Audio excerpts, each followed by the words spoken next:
ಧರ್ಮಸ್ಯ ದಕ್ಷದುಹಿತುರ್ಯಜನಿ ಸ್ವಮೂರ್ತ್ಯಾ ನಾರಾಯಣೋ ನರ ಇತಿ ಸ್ವತಃ ಪ್ರಭಾವಃ ದೃಷ್ಟಾತ್ಮನೋ ಭಗವತೋ ನಿಯಮಾವಲೋಕಂ ದಿವ್ಯಸ್ತ್ವನಂಗಪ್ರತನಾ ಘಟಿತುಂ ನ ಶೇಕುಃ. ಭಾಗವತದ 2ನೇ ಸ್ಕಂದದ 7ನೇ ಅಧ್ಯಾಯದ 6ನೇ ಶ್ಲೋಕ ನಾವು ನೋಡಬೇಕಾಗಿರೋದು.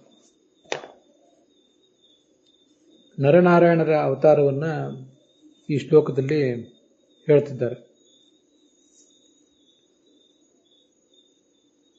ಅದರ ಜೊತೆಗೆ ಹರಿ ಮತ್ತು ಕೃಷ್ಣ ಅನ್ನುವ ಇನ್ನೆರಡು ಅವತಾರಗಳು ಕೂಡ,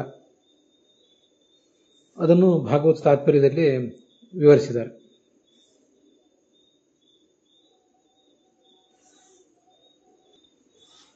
ದಕ್ಷ ಪ್ರಜಾಪತಿಗೆ ಮೂರ್ತಿ ದೇವಿ ಅಂತ ಒಬ್ಬಳು ಪತ್ನಿ.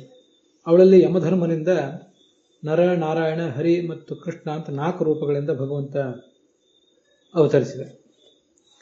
ಅವನು ದೃಷ್ಟಾತ್ಮ, ತನ್ನನ್ನು ತಾನು ಅಪರೋಕ್ಷೀಕರಿಸಿಕೊಂಡಂಥವನು. ಅವನ ತಪಸ್ಸನ್ನು ಭಗ್ನ ಮಾಡಬೇಕು ಅಂತ ಮನ್ಮಥನ ಒಂದು ಸೈನ್ಯವೇ ಬಂತು ದೇವಲೋಕದಿಂದ. ಆದರೆ ಅದು ಆಗಲಿಲ್ಲ, ಅದಕ್ಕೆ ಶಕ್ತಿ ಸಾಲದೆ ಅದು ಹಿಮ್ಮೆಟ್ಟಿತು ಅಂತ ಅದರ ತಾತ್ಪರ್ಯ. ಮುಂದೆ ಮತ್ತೊಂದು 7ನೇ ಶ್ಲೋಕ ಇದೆ. ಅವೆರಡು ಮತ್ತು 6 ಮತ್ತು 7 ಎರಡೂ ಕೂಡ ಇದೇ ಅವತಾರಕ್ಕೆ ಸಂಬಂಧಪಟ್ಟದ್ದಾದ್ರಿಂದ ಅವುಗಳನ್ನು ಇಲ್ಲೇ ಹೇಳ್ತಾ ಇದ್ದೇನೆ.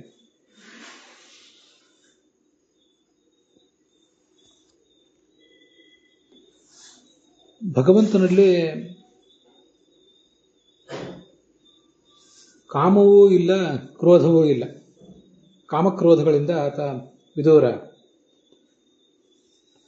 ಈ ಶಿವ ಇದೇ ಮನ್ಮಥ, ವಸಂತ ಮೊದಲಾದವರು ತನ್ನ ಮನಸ್ಸನ್ನು ಚಂಚಲಗೊಳಿಸಲಿಕ್ಕೆ ಬಂದಾಗ ಕೋಪದಿಂದ ತನ್ನ 3ನೇ ಕಣ್ಣನ್ನು ತೆರೆದು ಆ ಶಿವನನ್ನು, ಆ ಕಾಮನನ್ನು ಸುಟ್ಟು ಹಾಕಿದ್ದ. ಆದರೆ ಆ ಕೋಪವನ್ನು ಅವನಿಗೂ ಕೂಡ ಗೆಲ್ಲಿಕ್ಕಾಗಲಿಲ್ಲ. ರುದ್ರ ಹುಟ್ಟಿದ್ದೇ ಕ್ರೋಧದಿಂದ. ಯಸ್ಯ ಪ್ರಸಾದಜೋ ಬ್ರಹ್ಮ ರುದ್ರಶ್ಚ ಕ್ರೋಧ ಸಂಭವ ಅಂತ ಅವನನ್ನು ವರ್ಣನೆ ಮಾಡ್ತಾರೆ. ಭಗವಂತನ ಕ್ರೋಧದಿಂದ ಅವನು ಹುಟ್ಟಿದವನು, ಹೀಗಾತನ ವರ್ಣನೆ ಇದೆ. ಇಲ್ಲಿ ಅಂತೂ ಕೋಪಕ್ಕೆ ಅವನು ಬಲಿಯಾಗ್ತಾನೆ. ಆದರೆ ಆ ಕೋಪವೂ ಕೂಡ ಈ ನಾರಾಯಣನ ಅಂತಃಕರಣಕ್ಕೆ, ಅವನ ಮನಸ್ಸಿನಲ್ಲಿ ಪ್ರವೇಶ ಮಾಡಲಿಕ್ಕೆ ಭಯಪಡ್ತದೆ. ಕೋಪವೇ ಹೀಗೆ ಭಯಪಡುವುದರಿಂದ ಕಾಮ ಹೇಗೆ ಅಲ್ಲಿ ಪ್ರವೇಶ ಮಾಡಿತು ಅಂತ ಆ ಮುಂದಿನ ಶ್ಲೋಕದ ತಾತ್ಪರ್ಯ. 2 ಶ್ಲೋಕಗಳನ್ನು ಒಟ್ಟಿಗೆ ನಾವು ನೋಡೋರಿದ್ದೇವೆ. ಸತ್ಯವೇ ಭಗವಂತನನ್ನು ಕ್ರೋಧಕೃತ್ ಅಂತ ವಿಷ್ಣು ಸಹಸ್ರನಾಮ ವರ್ಣನೆ ಮಾಡ್ತದೆ. ಅವನು ಕ್ರೋಧವನ್ನು ಗೆದ್ದವನು, ಕ್ರೋಧಾಭಿಮಾನಿಯಾದ ದೈತ್ಯನನ್ನು ಗೆದ್ದವನು. ಮತ್ತೆ ಕ್ರೋಧ ಅಂದರೆ ರುದ್ರ, ಅವನನ್ನು ಕೂಡ ಗೆದ್ದವನು. ಹಾಗೇನೆ ಕ್ರೋಧಕೃತ್, ಆ ರುದ್ರನನ್ನು ಹುಟ್ಟಿಸಿದವನು ಅವನೇನೆ. ಹೀಗೆ ಭಗವಂತನನ್ನ ಕ್ರೋಧ, ಕಾಮ ಅಂತ ನಾರಾಯಣ ರೂಪಿಯಾದ ಭಗವಂತನನ್ನು ವಿಷ್ಣು ಸಹಸ್ರನಾಮದಿಂದ ನಾವು ಸ್ತೋತ್ರ ಮಾಡಬೇಕು. ಕಾಮಘ್ನೇ ನಮಃ, ಕ್ರೋಧಘ್ನೇ ನಮಃ ಅಂತ. ಕಾಮಃ ಕ್ರೋಧ, ಕಾಮಃ ಕಾಮಕೃತ್ಕರ್ತ ಅಂತ ವಿಷ್ಣು ಸಹಸ್ರನಾಮದಲ್ಲಿ. ಕ್ರೋಧ ಎರಡು ಒಂದೇ ರೀತಿಯಾಗಿ ಬರ್ತವೆ ನಾಮಗಳು. ಕಾಮಃ ಕಾಮಕೃತ್ ಅಂತ, ಕಾಮಃ ಕಾಮಕೃತ್ ಕಾಂತಃ ಅಂತ ಹೀಗೆ ಒಂದು ಕಡೆ, ಕ್ರೋಧ ಕ್ರೋಧಕೃತ್ ಕರ್ತ ಅಂತ ಇನ್ನೊಂದು ಕಡೆ. ಹೀಗೆ ಕಾಮವನ್ನು ನಮ್ಮೆಲ್ಲರ ಮನಸ್ಸಿನಲ್ಲಿ ಹುಟ್ಟಿಸುವವನು ಅವನೇ. ಆ ಕಾಮವನ್ನು ನಾವು ಗೆಲ್ಲಬೇಕಾದದ್ದು ಕೂಡ ಆತನ ಆಶೀರ್ವಾದದಿಂದಲೇ. ಹಾಗೆಯೇ ಕಾಮದ ಅಭಿಮಾನಿಯಾದ ವಸಂತನನ್ನು ಕೂಡ ಅವನೇ ಹುಟ್ಟಿಸಿದವನು. ಮನ್ಮಥನಿಗೆ ಜನಕ, ಮನ್ಮಥನಯ್ಯ ಅಂತ ಅವನನ್ನು ವರ್ಣನೆ ಮಾಡ್ತಾರೆ. ಅವನನ್ನು ಪ್ರಳಯ ಕಾಲದಲ್ಲಿ ನಾಶ ಮಾಡುವವನು ಕೂಡ ಇದೇ ಭಗವಂತನೇ. ಹೀಗೆ ಭಗವಂತನನ್ನು ಕಾಮಃ ಕ್ರೋಧ ಕಾಮಕೃತ್ ಕ್ರೋಧಕೃತ್ ಅಂತ ಉಪಾಸನೆ ಮಾಡಬೇಕು. ಕಾಮಘ್ನೇ ನಮಃ, ಕ್ರೋಧಘ್ನೇ ನಮಃ, ಕಾಮಕೃತೇ ನಮಃ, ಕ್ರೋಧಕೃತೇ ನಮಃ ಅಂತ ಹೀಗೆ ಅದರ ಚತುರ್ಥಿ ವಿಭಕ್ತಿಗಳು.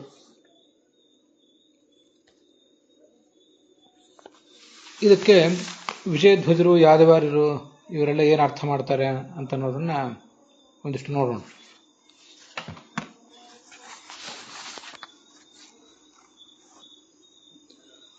ಸ್ವಮೂರ್ತಿಯ ಅಂತಿದೆ, ತನ್ನ ಮೂಲ ಮೂರ್ತಿ ಸಚ್ಚಿದಾನಂದ ಶರೀರ, ಅದರಿಂದಲೇ ನರ ನಾರಾಯಣ ಅಂತ ಹೀಗೆ ಹುಟ್ಟಿದ. ಸ್ವತಃ ಪ್ರಭಾವ, ತನ್ನ ಜ್ಞಾನದ ಶಕ್ತಿಯಿಂದ, ತಪಸ್ಸು ಅಂದರೆ ಜ್ಞಾನವೇ, ಯಸ್ಯ ಜ್ಞಾನಮಯಂ ತಪಃ ಅಂತ ಉಪನಿಷತ್ತು ಹೇಳ್ತದೆ. ಹೀಗೆ ಅವನ ಜ್ಞಾನರೂಪವಾದ ತಪಸ್ಸಿನ ಪ್ರಭಾವದಿಂದ ಹುಟ್ಟಿದ.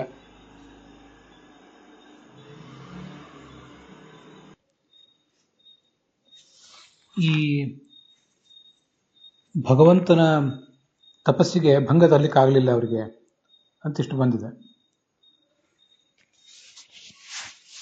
ಅದಲ್ಲದೇ ಈ ದೇವತಾ ಸ್ತ್ರೀಯರು, ಅಪ್ಸರ ಸ್ತ್ರೀಯರೇನು ಅಲ್ಲಿ ಬಂದಿದ್ರು, ಇಂದ್ರನ ಸೂಚನೆಯಂತೆ ಈ ನರನಾರಾಯಣರ ತಪಸ್ಸಿಗೆ ಭಂಗ ತರಬೇಕು ಅಂತ, ಅವರಿಗಿಂತ ಎಲ್ಲ ದೇವತಾ ಸ್ತ್ರೀಯರಿಗಿಂತಲೂ ಹೆಚ್ಚಿನ ಸುಂದರಿಯರಾದ ದೇವತಾ ಸ್ತ್ರೀಯರು ಅಲ್ಲಿದ್ದರು. ಅವರನ್ನು ನೋಡಿ ಲಜ್ಜಿತಾಹ ಅಂತ ಇದು ವಿಜಯಧ್ವಜರ ವ್ಯಾಖ್ಯಾನದಲ್ಲಿ ಕಾಣಿಸ್ತದೆ. ಅಲ್ಲಿ ಭಗವತ ತತ್ಕ್ಷಣ ಸೃಷ್ಟಾನ, ಅದೇ ಕ್ಷಣದಲ್ಲಿ ಭಗವಂತ ಕೆಲವು ಅಪ್ಸರ ಸ್ತ್ರೀಯರನ್ನು ಸೃಷ್ಟಿಸಿ ಅವರಿಗೆ ತೋರಿಸಿದ ಅಂತ ಅಲ್ಲಿರುವ ವಿಜಯಧ್ವಜರ ತಾತ್ಪರ್ಯ ಆಗ್ತದೆ. ಇದರ ಬಗ್ಗೆ ನಾವು ಒಂದಿಷ್ಟು ಅಂಶಗಳನ್ನು ಗಮನಿಸಬೇಕಾಗಿದೆ. ಭಾಗವತದ 11ನೇ ಸ್ಕಂದದಲ್ಲಿ 5ನೇ ಅಧ್ಯಾಯದಲ್ಲಿ ಈ ವಿಷಯ ಬರ್ತದೆ. ಸ್ವಾರಸ್ಯ ಅಂದರೆ ಅಲ್ಲಿಯೂ ಕೂಡ ಈ ಶ್ಲೋಕ ಹೀಗೆ ಇದೆ: ಧರ್ಮಸ್ಯ ದಕ್ಷತು ಹಿತುರ್ಯಜನಿ ಸ್ವಮೂರ್ತ್ಯ ನಾರಾಯಣೋ ನರ ಇತಿ ಸ್ವತಃ ಪ್ರಭಾವ ಅಂತ ಪೂರ್ವಾರ್ಧ ಹೀಗೆ ಇದೆ. ಮತ್ತೆ 11ನೇ ಸ್ಕಂದದ 5ನೇ ಅಧ್ಯಾಯದ 6ನೇ ಶ್ಲೋಕವೇ ಅದು ನಾನು ನೋಡಿದ ಪಾಠದಲ್ಲಿ. ಬೇರೆ ಪಾಠಗಳಲ್ಲಿ ಶ್ಲೋಕ ಸಂಖ್ಯೆ ವ್ಯತ್ಯಾಸ ಇರಬಹುದು. ಅದಾದಮೇಲೆ ನೈಷ್ಕರ್ಮ್ಯ ಲಕ್ಷಣ ಮುವಾಚ ಚಚಾರ ಯೋಗಂ ಯೋ ಅದ್ಯಾಪಿ ಚಾಸ್ತೆ ಋಷಿವರ್ಯ ನಿಷೇವಿತಾಂಗ್ರಿಹಿ ಅಂತ ಮುಂದೆ ಉತ್ತರಾರ್ಧ ಇದೆ. ಯಮಧರ್ಮನಿಂದ ಅವನ ಪತ್ನಿ ಮೂರ್ತಿ ದೇವಿ ಎನ್ನುವಳಲ್ಲಿ ಈ ಭಗವಂತ ಹುಟ್ಟಿದ. ಮತ್ತೆ ನೈಷ್ಕರ್ಮ್ಯ ಲಕ್ಷಣ ಮುವಾಚ, ಮುಕ್ತಿಯನ್ನ ಬಯಸುವ ಸಾಧಕ ಏನು ಉಪಾಸನೆ ಮಾಡಬೇಕು ಅನ್ನುವುದೆಲ್ಲವನ್ನು ಅವನು ಬೋಧಿಸಿದ. ಮತ್ತೆ ಇವತ್ತು ಕೂಡ ಆ ಬದರಿಕಾಶ್ರಮದಲ್ಲಿ ಅವನ ಅಲ್ಲಿ ಇದ್ದಾನೆ. ನಾವು ಹೋಗುವ ಬದರಿಕಾಶ್ರಮದಲ್ಲಿ ಸನ್ನಿಹಿತನಾಗಿದ್ದಾನೆ. ಇನ್ನು ದೊಡ್ಡ ಬದರಿ ಅಂತ ಏನಿದೆ ಅಲ್ಲಿ ಆತ ಇದ್ದಾನೆ. ಋಷಿಗಳು ಆತನನ್ನು ಸೇವೆ ಮಾಡ್ತಿದ್ದಾರೆ. ಆಚಾರ್ಯರು ಆ ದೊಡ್ಡ ಬದರಿಗೆ ಹೋಗಿ ನರನಾರಾಯಣರನ್ನ ವೇದವ್ಯಾಸರನ್ನು ಭೇಟಿ ಮಾಡಿದ್ರು ಅನ್ನೋದು ನಾವು ಮಧ್ವ ವಿಷಯದಲ್ಲಿ ನೋಡ್ತೇವೆ. ಆ 11ನೇ ಸ್ಕಂದದ 5ನೇ ಅಧ್ಯಾಯದ 6ನೇ ಶ್ಲೋಕ ಅಂತ ಹೇಳಿದ್ನಲ್ಲ, ಅಲ್ಲಿ ಸ್ವಲ್ಪ ವಿಸ್ತೃತವಾಗಿ ಕಥೆ ಇದೆ. ಈ ನಾರಾಯಣ ಅಲ್ಲಿ ದೊಡ್ಡ ತಪಸ್ಸು ಮಾಡ್ತಿದ್ದಾನೆ. ಅವನು ಸ್ವರ್ಗದ ಆಧಿಪತ್ಯಕ್ಕಾಗಿ ಹಂಬಲಿಸ್ತಾ ಇದ್ದಾನೆ. ಸ್ವರ್ಗಕ್ಕೆ ಈತ ಲಗ್ಗೆ ಇಡಬಹುದು, ಈತನನ್ನ ನಿಗ್ರಹಿಸಬೇಕು ಈಗಲೇ ಅಂತ ಅವನಿಗೆ ಆಲೋಚನೆ ಬಂತು. ಅದಕ್ಕೆ ಅವನು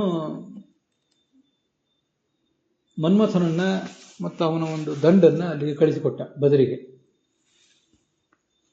ಅವರೆಲ್ಲರೂ ಅಪ್ಸರೆಯರು ಮೊದಲಾದವರು ಮತ್ತು ವಸಂತ ಅವರೆಲ್ಲ ಬಂದು ಈ ನಾರಾಯಣನನ್ನ ವಿಚಲಿತನನ್ನಾಗಿ ಮಾಡಲಿಕ್ಕೆ ಪ್ರಯತ್ನಪಟ್ಟರು. ಅತದನ್ಮಹಿಜ್ಞ, ಅವನ ಮಹಿಮೆ ಇವರಿಗೆ ಯಾರಿಗೂ ಗೊತ್ತಿರಲಿಲ್ಲ. ಹೀಗೆ ಮಾಡಿದ. ಇದೆಲ್ಲ ಅವನಿಗೆ ಗೊತ್ತಾಯಿತು, ಇದೆಲ್ಲ ಇಂದ್ರನೇ ಮಾಡಿದ್ದು ಅಂತ. ನಕ್ಕದ. ಪ್ರಾಹ ಪ್ರಹಸ್ಯ ಗತ ವಿಸ್ಮಯ ಯಜಮಾನಾನ್. ಅವನಿಗೆ ಕೋಪ ಬರಲಿಲ್ಲ ಅಂತ ಇಲ್ಲಿ ಬಂದಿದೆಯಲ್ಲ, ನಾವೀಗ 2 ಶ್ಲೋಕಗಳಲ್ಲಿ ನೋಡ್ತಿದ್ದೀವಲ್ಲ. ಕೋಪ ಬರಲಿಲ್ಲ ಅಷ್ಟೇ ಅಲ್ಲ, ಅವನ ಸ್ವಭಾವವು ಕೂಡ ಅಷ್ಟು ಶಾಂತವಾಗೇ ಇತ್ತು. ಅವನು ನಕ್ಕಿದ್ದು ನೋಡಿ ಇವರೇ ನಡುಗಲಿಕ್ಕೆ ಶುರು ಮಾಡಿದ್ರು. ಮಾ ಭೈಹಿ ವಿಭೋ ಮದನ, ಅವನು ಹೇಳಿದಂತೆ, ಮನ್ಮಥ ಹೆದರಬೇಡ, ಮಾರುತ ವಾಯು ಅಲ್ಲಿ ಏನು ಮಂದ ಮಾರುತ ಬೀಸ್ತಾ ಇತ್ತು ಅದಕ್ಕೂ ಹೇಳಿದೆ, ಹೆದರಬೇಡ ಅಪ್ಸರಸ್ತ್ರೀಯರೇ, ನೀವು ಹೆದರಬೇಡಿ, ನೀವು ಇಲ್ಲಿ ಬಂದಿದ್ದೀರಲ್ಲ, ನಿಮಗೊಂದು ಅತಿಥಿ ಸತ್ಕಾರ ಮಾಡೋನಿದ್ದೇನೆ, ಅದನ್ನು ಸ್ವೀಕಾರ ಮಾಡಿ ಅಂತ ಅಷ್ಟು ಶಾಂತವಾದ ಮನಸ್ಸಿನಿಂದ ಹೇಳಿದ. ಅವರೆಲ್ಲ ನಾಚಿಕೆಯಿಂದ ತಲೆ ತೆಗೆಸಿದ್ರು, ಅವನನ್ನು ಹೀಗೆ ಮಾತಾಡಿಸಿದ್ರಂತೆ. ಭಗವಂತನೇ, ನಿನ್ನನ್ನು ಯಾರು ಆರಾಧನೆ ಮಾಡ್ತಾರೆ ಅವರಿಗೆ ಯಾವುದೇ ವಿಘ್ನ ಬರೋದಿಲ್ಲ. ಸುರಕೃತಾಹ ಬಗವೋ ಅಂತರಾಯಾಹ. ನಮಗೆ ಸಾಧನ ಮಾರ್ಗದಲ್ಲಿ ಕಾಮ, ಕ್ರೋಧ, ಲೋಭ, ಮೋಹ, ಮದ, ಮಾತ್ಸರ್ಯ ಮೊದಲಾದ ದೋಷಗಳು ಯಾವತ್ತೂ ನಮ್ಮನ್ನು ಕಾಡ್ತಿರ್ತವೆ, ಅರಿಷಡ್ವರ್ಗಗಳು. ಇದನ್ನೆಲ್ಲ ದೇವತೆಗಳು ನಮ್ಮ ಪರೀಕ್ಷಾರ್ಥವಾಗಿ ಮಾಡಿರ್ತಾರೆ. ಇದೊಂದು ನಾವು ಯಾವತ್ತೂ ಕೂಡ ನಮ್ಮ ಜೀವಮಾನದಲ್ಲಿಯೂ ಗಮನಿಸಿ ನೋಡಬೇಕಾದಂಥ ಒಂದು ಸಂಗತಿ. ಇಂದ್ರ ಅಂದರೆ ಸ್ಥೂಲ ಮನಸ್ಸಿನ ದೇವತೆ. ಅವನು ಇಂದ್ರ ಮತ್ತು ಕಾಮರಿಬ್ಬರು ಕೂಡ ಸಮಾನರು. ಕಾಮದ ದೇವತೆ ಇಂದ್ರ, ಸ್ಥೂಲ ಮನಸ್ಸಿನ ದೇವತೆ. ಇಂದ್ರ ಯಜ್ಞದ ದೇವತೆಯೂ ಹೌದು. ಶಕ್ರೋ ಯಜ್ಞಾದಿ ಕರ್ಮಣಿ ಅಂತ ಐತರಿ ಉಪನಿಷತ್ ಭಾಷೆ ಹೇಳ್ತದೆ. ಮನಸ್ಥೂಲಂತು ವಾಸವ ಅಂತ ಇನ್ನೊಂದು ಕಡೆ ಬೃಹದಾರಣ್ಯಕ ಉಪನಿಷತ್ ಹೇಳ್ತದೆ. ಯಜ್ಞ ಮೊದಲಾದವುಗಳನ್ನು ಮಾಡ್ಲಿಕ್ಕೆ ಬೇಕಾದ ಆಸಕ್ತಿ ಕೊಡುವವನು ಇಂದ್ರ. ಹೀಗೆ ನಮ್ಮ ಜೀವನ ಯಜ್ಞ ಸಾಗಬೇಕಾದ್ರೆ ಒಂದು ಬಾಹ್ಯ ಮನಸ್ಸಿನ ತೊಡಗುವಿಕೆ ಏನು ಬೇಕಲ್ಲ, ಅದಕ್ಕೆ ಇಂದ್ರನೇ ನೆರವು ಕೊಡುವವನು. ಮತ್ತೆ ಅವನು ಸ್ಥೂಲ ಮನಸ್ಸಿನ ದೇವತೆಯೂ ಹೌದು. ಅವನಿಗೆ ಸಮಾನನಾದ ಮನ್ಮಥ ಅವನು ಕಾಮದ ದೇವತೆ. ಹೀಗೆ ನಮಗೆಲ್ಲರಿಗೂ ಕೂಡ ವಿಘ್ನಗಳು ಬರುವುದು ಅಂದರೆ ಈ ಮನ್ಮಥ, ಇಂದ್ರ ಇವರಿಂದಲೇ. ಇದೊಂದು ತುಂಬ ಸುಂದರವಾದಂತಹ ರೂಪಕ. ನಮ್ಮ ಸುತ್ತಮುತ್ತಲು ನಮಗೆ ವಿಘ್ನ ಕೊಡುವವು ಯಾವುವು? ರೂಪ, ರಸ, ಗಂಧ, ಸ್ಪರ್ಶ, ಶಬ್ದ. ನಾವು ಏನನ್ನೇ ನೋಡಿದ್ರು, ಗಂಡು ಹೆಣ್ಣನ್ನು ನೋಡಿದರೆ, ಹೆಣ್ಣು ಗಂಡನ್ನು ನೋಡಿದರೆ, ಮತ್ತಾವುದೇ ಅಧಿಕಾರ, ಸ್ಥಾನ, ಮಾನ, ಧನ ಇತ್ಯಾದಿ ಎಲ್ಲಿ ನೋಡಿದರೂ ಕೂಡ ರೂಪ, ರಸ, ಗಂಧ, ಸ್ಪರ್ಶ, ಶಬ್ದ ಇವು ಇರ್ತವೆ. ಮುಖ್ಯವಾಗಿ ಹೆಣ್ಣು ಗಂಡುಗಳನ್ನು ಪರಸ್ಪರವಾಗಿ ಸೆಳೆಯುವಂಥ 5 ಗುಣಗಳಿವು. ಇದಕ್ಕೆಲ್ಲ ಬೇರೆ ಬೇರೆ ದೇವತೆಗಳು. ಶಬ್ದಕ್ಕೆ ಬೃಹಸ್ಪತಿ, ಪ್ರಾಣ ಮೊದಲಾದವರು, ಸ್ಪರ್ಶಕ್ಕೆ ಅಪಾನ, ರೂಪಕ್ಕೆ ವ್ಯಾನ, ಗಂಧಕ್ಕೆ ಸಮಾನ, ಹೀಗೆಲ್ಲ ದೇವತೆಗಳು ಇರ್ತಾರೆ. ಅವರೆಲ್ಲರೂ ಅದಕ್ಕೆ ಅಭಿಮಾನಿಗಳು. ಅವರು ನಮ್ಮನ್ನೆಲ್ಲರನ್ನು ಪರೀಕ್ಷೆ ಮಾಡ್ತಾರೆ. ಅವರಿಗಿಂತ ಮೇಲೆ ಇರುವಂಥ ಈ ಇಂದ್ರ, ಮನ್ಮಥರು ನಮ್ಮಲ್ಲಿ ಈ ಅರಿಷಡ್ವರ್ಗಗಳ ಪ್ರಲೋಭನೆ ಎಷ್ಟಿದೆ, ನಾವು ಅದಕ್ಕೆ ಎಷ್ಟು ಗುರಿ ಆಗ್ತೀವಿ, ಅದನ್ನು ದಾಟಿ ಮುಂದೆ ಹೋದೇವೋ ಹೇಗೆ ಅನ್ನುವುದನ್ನೆಲ್ಲ ನೋಡ್ಲಿಕ್ಕಾಗಿ ನಿಂತಿರ್ತಾರೆ. ಅದಕ್ಕಾಗಿ ಯಜ್ಞ ಮಾಡುವ ಒಂದು ಶ್ರದ್ಧೆಯನ್ನು ನಮ್ಗೆ ಕೊಡುವವನು ಇಂದ್ರ ಅಂತ ಹೇಳಿರೋದು.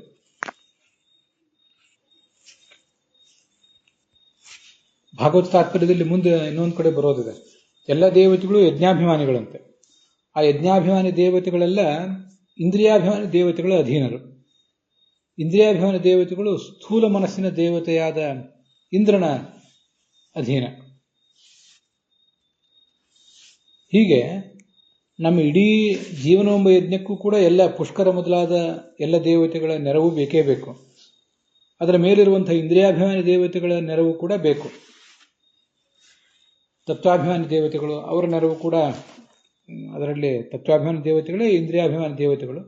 ತತ್ವಾಭಿಮಾನಿ ದೇವತೆಗಳು ಅನೇಕ ಇದ್ದಾರೆ. ರೂಪ, ರಸ, ಗಂಧ, ಸ್ಪರ್ಶ ಇತ್ಯಾದಿಗಳಿಗೆ, 5 ಜ್ಞಾನೇಂದ್ರಿಯಗಳಿಗೆ, 5 ಕರ್ಮೇಂದ್ರಿಯಗಳಿಗೆ, ಮನಸ್ಸಿಗೆ, ಎಲ್ಲದಕ್ಕೂ ಕೂಡ ಅಭಿಮಾನಿಗಳಾಗಿ ಇವರೆಲ್ಲ ಇದ್ದಾರೆ. ಹೀಗೆ ಇಂದ್ರನ ಅಧೀನರಾಗಿ ಈ ಇಂದ್ರಿಯಾಭಿಮಾನಿ ದೇವತೆಗಳು ಮತ್ತು ಯಜ್ಞಾಭಿಮಾನಿ ದೇವತೆಗಳಿದ್ದಾರೆ. ಇವರೆಲ್ಲ ನಮ್ಮನ್ನು ಹೀಗೆ ಪರೀಕ್ಷಿಸ್ತಾರೆ. ಅದರಲ್ಲಿ ನಾವು ಉತ್ತೀರ್ಣರಾಗ್ತೀವೋ ಇಲ್ವೋ ಅನ್ನೋದನ್ನು ನೋಡಿ ಅವರು ನಮ್ಮನ್ನು ಮುಂದೆ ಕಳಿಸ್ತಾರೆ. ಹೀಗೆ ಸಾಧಕ ಒಬ್ಬ ಹೇಗೆ ಈ ಅರಿಷಡ್ವರ್ಗಗಳನ್ನು ಗೆಲ್ಲಬೇಕು ಅನ್ನುವುದನ್ನು ಈ ನಾರಾಯಣ ಅಲ್ಲಿ ತನ್ನ ಅವತಾರದಲ್ಲಿ ತೋರಿಸಿದ ಅಷ್ಟೆ. ಹೀಗೆ ಭಗವಂತನನ್ನು ಆರಾಧನೆ ಮಾಡಿದವರಿಗೆ ಸುರಕೃತಾಹ, ದೇವತೆಗಳು ತಂದೊಡ್ಡುವ ವಿಘ್ನಗಳೆಲ್ಲ ಪರಿಹಾರ ಕಂಡುಬಿಡ್ತವೆ. ಮತ್ತೆ ಅವನು ಅದೆಲ್ಲವನ್ನು ದಾಟಿ ಪರಮಪದಕ್ಕೆ ಹೋಗ್ತಾನೆ. ಈ ನಾರಾಯಣನನ್ನು ನಾವು ಧ್ಯಾನ ಮಾಡಿದರೆ, ಭಗವಂತನನ್ನು ಒಟ್ಟಾರೆ ಧ್ಯಾನ ಮಾಡಿದರೂ ಎಲ್ಲ ಫಲ ಸಿಕ್ಕೇ ಸಿಗ್ತವೆ.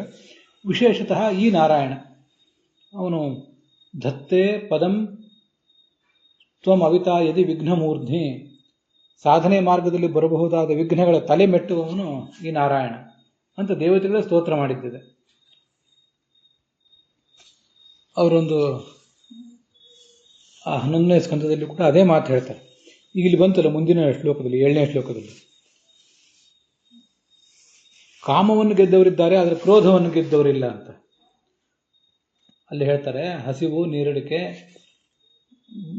ಈ ಗುಣಗಳು ಎಲ್ಲವನ್ನೂ ಗೆದ್ದಿರ್ತಾರೆ. ಜಿಹ್ವಾವನ್ನು ಗೆದ್ದವರಿದ್ದಾರೆ, ಶಿಷ್ಣವನ್ನು ಗೆದ್ದವರಿದ್ದಾರೆ. ಹೀಗೆ ಈ ದೋಷಗಳ ಸಾಗರವನ್ನೆಲ್ಲ ಗೆದ್ದು ಬಂದಿದ್ದಾರೆ. ಆದರೆ ಕೆಲವು ಬಾರಿ ಕ್ರೋಧವೆಂಬ ಸಣ್ಣ ವ್ಯರ್ಥವಾದ ಒಂದು ಗುಣಕ್ಕೆ ಅವರು ಬಲಿಯಾಗಿ ಬಿಡ್ತಾರೆ. ಇದು ಹೇಗಿದೆ ಅಂದರೆ, ಸಮುದ್ರವನ್ನು ದಾಟಿ ಬಂದವನು ಒಂದು ಗೋಪಾದದಷ್ಟು ನೀರು ನಿಲ್ಲುವ ಸಣ್ಣ ಜಾಗದಲ್ಲಿ ಮುಗ್ಗರಿಸಿ ಬಿದ್ದಂತೆ, ಮುಳುಗಿದಂತೆ ಅಂತ. ಆದರೆ ಭಗವಂತನೇ, ನೀನು ಮಾತ್ರ ಆ ಕ್ರೋಧಕ್ಕೆ ಒಳಗಾಗಲಿಲ್ವಲ್ಲ ಅಂತ ಈ 1ನೇ ಸ್ಕಂದ, 2ನೇ ಸ್ಕಂದವೂ ಹೇಳ್ತದೆ, ಹಾಗೆ 11ನೇ ಸ್ಕಂದವೂ ಹೇಳ್ತದೆ. ಹೀಗೆ ಅವರೆಲ್ಲ ಸ್ತೋತ್ರ ಮಾಡ್ತಾ ಇದ್ರಲ್ಲ, ಆಗ ಭಗವಂತ ಕೆಲವು ಜನ ಸ್ತ್ರೀಯರನ್ನು ತೋರಿಸಿದಂತೆ. ಅವರೆಲ್ಲ ಶುಶ್ರೂಷಾಂ ಅರ್ಚನಂ ಕುರ್ವತಿ ವಿಭು ದರ್ಶಯಾಮಾಸ. ತುಂಬ ಸುಂದರಿಯರಾದ ಸ್ತ್ರೀಯರನ್ನು ಅವನಲ್ಲಿ ತೋರಿಸಿವೆ. ಅವರೆಲ್ಲ ಅವನು ಸೇವಾ ಮಾಡ್ತಾ ಇದ್ರು.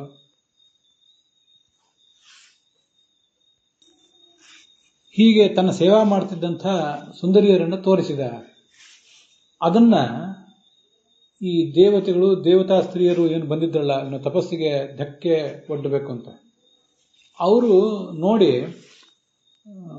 ಸಮುಗ್ಧರಾದರಂತೆ. ಗಂಧೇನ ಮುಮುಹು, ಅವರ ಸುಗಂಧಕ್ಕೆ ಇವರಿಗೆ ಎಚ್ಚರ ತಪ್ಪುವಂತಾಯಿತು. ಆಗ ಆ ಭಗವಂತ ಹೇಳಿದ, ಇವರಲ್ಲಿ ಒಬ್ಬರನ್ನ ನೀವು ಕರ್ಕೊಂಡು ಹೋಗಿ ಅಂತ ಆ ಭಗವಂತ ಹೇಳಿದಾಗ, ಊರ್ವಶಿ ಎನ್ನುವ ಅಪ್ಸರೆಯರನ್ನ ಅವರಲ್ಲಿಂದ ಕರ್ಕೊಂಡು ಹೋದರು. ಇಂದ್ರನ ಸ್ವರ್ಗಲೋಕಕ್ಕೆ ಕರ್ಕೊಂಡು ಹೋದರು ಅಂತ ಅಲ್ಲಿ ಬಂದಿದೆ. ಮತ್ತು ಊಚೂರ್ ನಾರಾಯಣ ಬಲಂ ಶಕ್ರಸ್ತತ್ರಾಸ ವಿಸ್ಮಿತಃ, ನಾರಾಯಣನ ಶಕ್ತಿ ಎಷ್ಟು ಅನ್ನೋದನ್ನು ವರ್ಣನೆ ಮಾಡಿದರು. ಇಂದ್ರನಿಗಂತೂ ಜಂಘಾಬಲವೇ ಉಡುಗಿ ಹೋಯಿತು ಅಂತ ಇಷ್ಟು ಅಲ್ಲಿ ವರ್ಣನೆ ಕೇಳಿ ಬರ್ತದೆ. ಹೀಗೆ ಅಲ್ಲಿ ತನ್ನ ಸೇವಾ ಮಾಡ್ತಿದ್ದಂಥ ಕೆಲವು ಸುಂದರಿಯರನ್ನು ಅವನು ತೋರಿಸಿದ ಅಂತಿದೆ. ವಿಜಯಧ್ವಜರು ಹೇಳ್ತಾರೆ, ಆ ಕ್ಷಣದಲ್ಲೇ ಅವರನ್ನು ಸೃಷ್ಟಿ ಮಾಡಿದ ಅಂತ. ಭಾಗವತದಲ್ಲಿ 11ನೇ ಸ್ಕಂದದಲ್ಲಿ ಹಾಗಿಲ್ಲ ಅನ್ನೋದು ನಮ್ಗೆ ಗೊತ್ತಾದರೆ ಸಾಕಷ್ಟೆ. ವಿಜಯಧ್ವಜರ ವ್ಯಾಖ್ಯಾನವನ್ನು ಸ್ವೀಕಾರ ಹೇಗೆ ಮಾಡಬೇಕು ಅನ್ನೋದು ನಿಮಗೆ ಬಿಟ್ಟದ್ದು. ಅಲ್ಲಿ ಅವರಿಗಾಗಲೇ ಇದ್ರು, ಮೊದಲೇ ಸೇವೆ ಮಾಡ್ತಿದ್ರು, ಅವರನ್ನು ತೋರಿಸಿದ. ಇದು ಒಂದು ವಿಷಯ. ವಿಜಯಧ್ವಜರ ವ್ಯಾಖ್ಯಾನಕ್ಕೂ ಆ ಮೂಲ ಭಾಗವತಕ್ಕೂ ಇರುವಂಥ ಒಂದು ವ್ಯತ್ಯಾಸ. ಇಷ್ಟನ್ನು ನಾವು ಅರಿತುಕೊಂಡ್ರೆ ಸಾಕು. ಉರ್ವಶಿ ಅಂತಿದೆಯಲ್ಲ, ಉರ್ವಶಿ ಅಥವಾ ಊರ್ವಶಿ ಅಂತ ದೀರ್ಘ. ನಾರಾಯಣ ತನ್ನ ತೊಡೆಯನ್ನು ತಟ್ಟಿದಾಗ ಆ ಅಪ್ಸರೆಯನ್ನ ಹುಟ್ಟಿಸಿದ, ಅಪ್ಸರೆಯಲ್ಲಿ ಹುಟ್ಟಿದ್ಲು ಅಂತ ಒಂದು ಕಥಾ ನಾವು ಕೇಳಿರ್ತೇವೆ. ಅದು ಭಾಗವತದಲ್ಲಿ ಎಲ್ಲಿಯೂ ಬಂದಿಲ್ಲ, ಮಹಾಭಾರತದಲ್ಲಿ ಇತ್ಯಾದಿ ಕಡೆಗಳು ಎಲ್ಲಿಯೂ ಬಂದಿಲ್ಲ. ಅದು ದೇವಿ ಭಾಗವತದಲ್ಲಿ 4ನೇ ಸ್ಕಂದ 6ನೇ ಅಧ್ಯಾಯ ಹೀಗೆಲ್ಲ ಒಂದು ಕಡೆ ಬಂದಿರುವಂಥ ವಿಚಾರ ಅದು. ತೊಡೆಯನ್ನು ಹೀಗೆ ಅವನು ಕೆರೆದ, ಅಲ್ಲಿಂದ ಲೋಕೋತ್ತರ ಸೌಂದರ್ಯವತಿಯಾದ ತರುಣಿ ಹುಟ್ಟಿದ್ದು, ಅವಳೇ ಉರ್ವಶಿ. ಉರು ಒಂದು ತೊಡೆ, ಅವಳಿಂದ ಅದರಿಂದ ಹುಟ್ಟಿದವಳಾದ್ರಿಂದ ಉರ್ವಶಿ ಅಂತ ಹೇಳ್ತಾರೆ. ದೇವಿ ಭಾಗವತದಲ್ಲಿ ಆ ಕಥೆ ಇದೆ, ವ್ಯಾಸ ಭಾಗವತದಲ್ಲಿ ಆ ಕಥೆ ಇಲ್ಲ ಅನ್ನೋದು ನಮ್ಗೆ ಗೊತ್ತಿರಬೇಕಷ್ಟೆ. ಕಥೆಯನ್ನು ನಾವು ಪ್ರವಚನದಲ್ಲಿ ಯಾವುದನ್ನು ಹೇಳಬಹುದು, ಯಾವುದನ್ನು ಕೇಳಬಹುದು. ಎಲ್ಲಿ ಯಾವ ಕಥೆ ಇದೆ ಅನ್ನೋದು ಗೊತ್ತಿದ್ರೆ ಸಾಕು. ನಮ್ಮ ಭಾಗವತದಲ್ಲಿ ಆ ಕಥೆ ಇಲ್ಲ, ತೊಡೆಯಿಂದ ಹುಟ್ಟಿಸಿದ ನಾರಾಯಣ ಅಂತ ಇಲ್ಲ ಅನ್ನೋದು ಗೊತ್ತಿದ್ರೆ ಸಾಕು. ಹಾಗಾದರೆ ಅವಳಿಗೆ ಉರ್ವಶಿ ಅಂತ ಹೆಸರು ಯಾಕೆ ಅಂದರೆ, ಉರು ಅಂದರೆ ಶ್ರೇಷ್ಠರಾದವರು, ಬಹಳ ದೊಡ್ಡ ದೊಡ್ಡ ತಪಸ್ವಿಗಳು, ಅವರನ್ನು ಕೂಡ ವಶಪಡಿಸ್ಕೊಂಡು ಬಿಡ್ತಾಳೆ ತನ್ನ ಲಾವಣ್ಯದಿಂದ. ಅದಕ್ಕಾಗಿ ಅವಳಿಗೆ ಉರ್ವಶಿ ಅಂತ ಹೆಸರು. ಇಷ್ಟು ಕಥೆ ನಮಗೆ ಗೊತ್ತಿರಬೇಕು. ಈ ಹಿಂದೆನೂ ಕೂಡ ಹೇಳಿದ್ದೆ, ನಾರಾಯಣನ ತೊಡೆಯಿಂದ ಹುಟ್ಟಿದವಳು ಅನ್ನೋದು ದೇವಿ ಭಾಗವತದಲ್ಲಿ ಬಂದದ್ದೇ ಹೊರತು ನಮ್ಮ ಭಾಗವತದಲ್ಲಿ ಬಂದದ್ದಲ್ಲ. ಇದಿಷ್ಟು ಕಥೆಯನ್ನು ಇವತ್ತಿನ ದಿವಸ ನೋಡಿದ್ದೇವೆ. ಇನ್ನು ಮುಂದೆ ಇದರಲ್ಲಿ ಭಾಗವತ ತಾತ್ಪರ್ಯ ಏನಿದೆ ಅದೆಲ್ಲವನ್ನು ಕೂಡ ಮುಂದಿನ ಭಾಗದಲ್ಲಿ ನೋಡೋಣ. ಇಲ್ಲಿಗೆ ಈ ಭಾಗ ಸಮಾಪ್ತ ಆಗಿದೆ. ಹುಸಿಯನಾಡಿ ಹೊಟ್ಟೆ ಬರೆದ ವಿಷಯದಲ್ಲಿ ರಸಿಕನೆಂದು ಹುಸಿಗೆ ಹಾಕಿದಿರೋ ಇನ್ನು ಶ್ರೀಕೇಶನೆ ಈಶನಿನ್ನ ಚರಣ ಭಜನೆ ಆಸೆಯಿಂದ ಮಾಡುವ ದೋಷರಾಶಿ ನಾಶ ಮಾಡಿ ಶ್ರೀಶಕೇಶವ ಶ್ರೀಕೃಷ್ಣಾರ್ಪಣಮಸ್ತು.